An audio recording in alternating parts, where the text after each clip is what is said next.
Right, I'll take 30 new cards for Cheyenne, please, right? So, yeah, everything we've gotten so far in terms of the specs are definitely usable in some fashion for Cheyenne. You can definitely still go down the Teleshare route, getting your Cell Swords going for Stillblade Supremacy and, like, Luminar's Ascension, if you want to make use of the Kasai spec, but this set of equipment is definitely really nice because it is super impactful for Blitz, just offering a huge amount of armor value, and then you have the new Tudor from the Riptide spec. So Cheyenne is definitely eating very well when it comes to Super Slam, but obviously this set of equipment is not necessarily meant for Cheyenne. Instead, it's meant for Olympia, right? So these are a legendary Olympia specs. You can have one of each of these in your starting deck, right? And you probably are starting with them on board.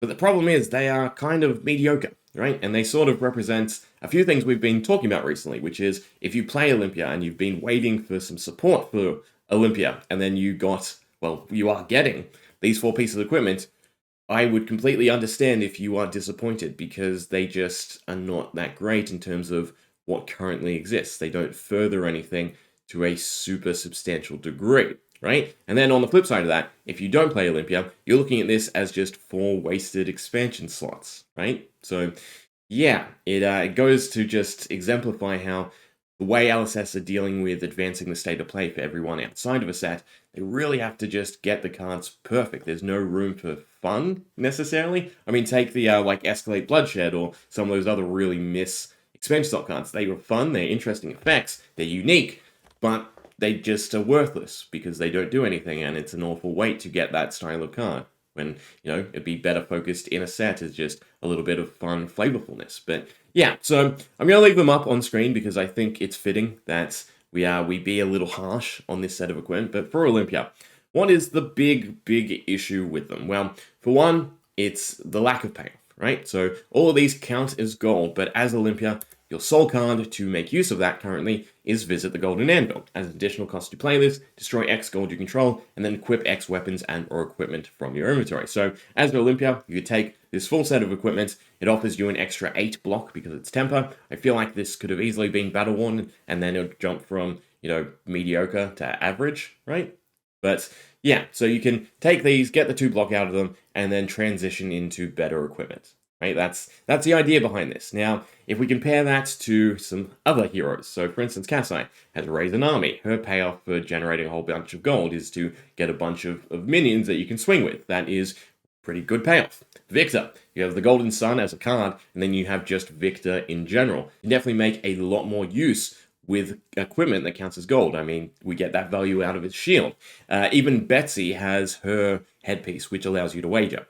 As for Olympia, right, you have Double Down. So Double Down, you can take, you can use. It's interesting, but it by itself, I don't necessarily think it does enough either. So you may destroy a gold you control rather than pay Double Down's cost. So you have to lose one of the equipment slots rather than being able to, for instance, convert it to something else. But again, as Olympia, if you're winning wages, you're generating gold anyway, you should have gold to then buy some other form of equipment, right? So next attack that wager this turn gets +3 and overpower. If you would create 1 or more tokens from a wager this turn, instead create that many +1 of each of those tokens. So it is a really solid card, right? So it's not the worst thing to feed these equipment pieces into, because then again, if you're winning those wagers, you're getting gold back, you can still visit to get other equipment pieces. But everything that these equipment pieces offer could have been accomplished in better ways through other cards. And I don't necessarily think that Olympia is struggling for gold. He's struggling for the payoffs for gold. So even his spec, Up the Ante, which is a beautiful card, something he needs more of, right? Which is just basically wager as an attack reaction. You can't feed gold into. I think if it had, you could destroy gold to pay for 1 or 2 of these modes, that would be kind of interesting. But, it's fine as it is. It's just a blue into it to select all 4 of the modes, and that is a really solid attack reaction.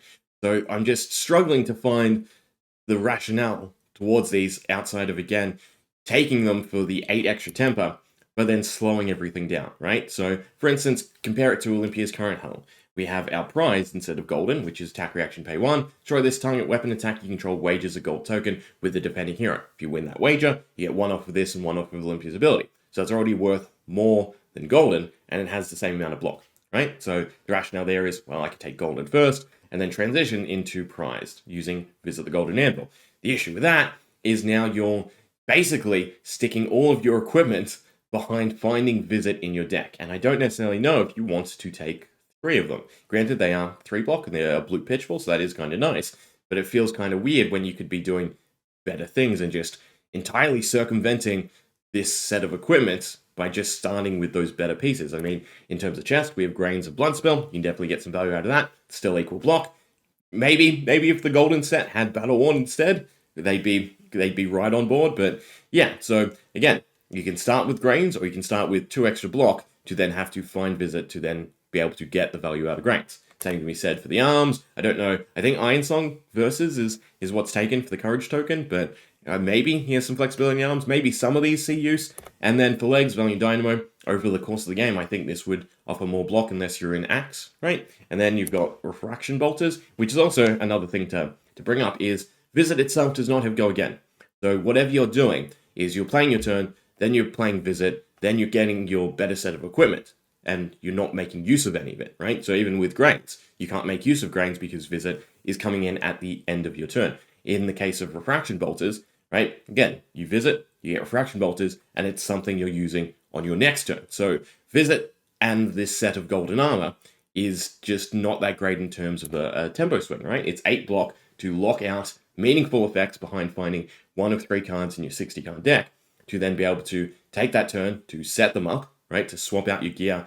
And it is also an extra 4 sideboard slots, which is, I think, also very troublesome, right? An extra 4 sideboard slots just to be able to swap to other stuff when you still, need to take Arcane. There's probably deck text, right? A rationale for X weapon over X other weapon. So yeah, there's a lot going on here, but it feels like what we needed first was just more wager, right? More payoffs, more other ways to spend gold. Because at the end of the day, the physical gold over these as well is still better, because with a gold token that you can cash out, you can feed, for instance, 1 blue into it, and that would usually be your weapon swing if you're taking, for instance, the sabers, right? So that is pretty nice. Being able to swing your weapon for free as Warrior is definitely something that is really good. Take a look at that.